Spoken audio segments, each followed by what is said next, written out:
I was talking about the fact that Malcolm was speaking to Black people in particular, but of course you can learn from anyone if you want to learn from them. And he was talking about the Democratic Party. Malcolm's critiques on the, or should I say, here in 2024, 2025, the critiques against the Democratic Party ain't nothing new. You see, you heard Malcolm was doing it back then. This is information for anyone, not just the Black community. But the other reason I want to bring that up, for the last several days, hundreds of folks have been in the streets of Los Angeles. I'm sure they've been elsewhere, but here in LA, students have been walking out, protesting ICE. Folks have stayed off the job.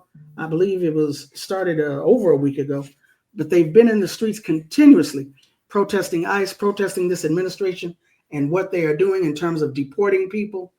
These protests have been primarily led by Latino folks. I'm tired. I'm not going to get into the Latinx, Hispanic. Today it's Latino, all right?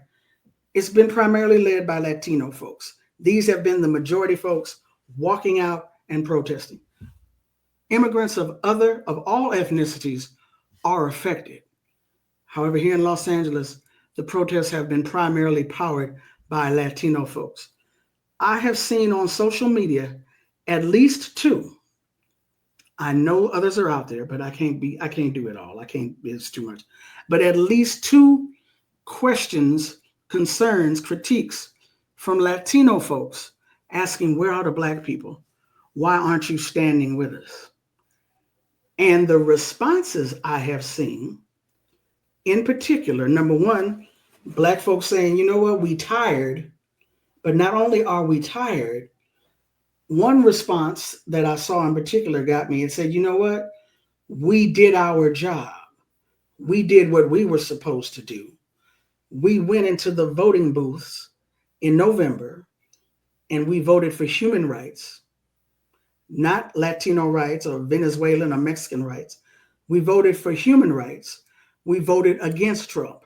92% of Black women and 80-something% of Black men. We did our jobs.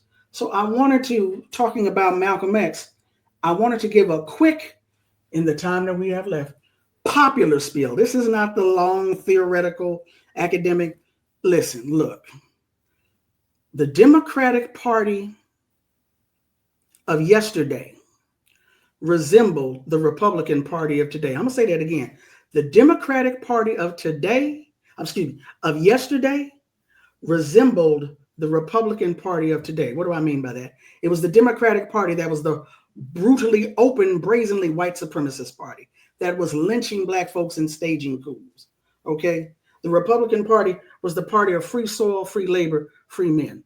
That's why there was an uproar when Lincoln won. There's like, this party does not support enslavement. If this guy gets elected, we're going to secede. That's what the South said. A change, and Black people, once they got the right to vote, they began to vote Republican. A change didn't occur until the 40s, the New Deal programs of the Depression, and after World War II, Black folks saw and were able to benefit from the New Deal programs after the Depression. Those programs were not for us. I'm trying to see how much time I got left. Those programs weren't for us, but we benefited from them. We switched over our votes and been voting Democratic ever since. Why? Because Black people believe the illusion that Democrats are for a social safety net and that Democrats are for Black people.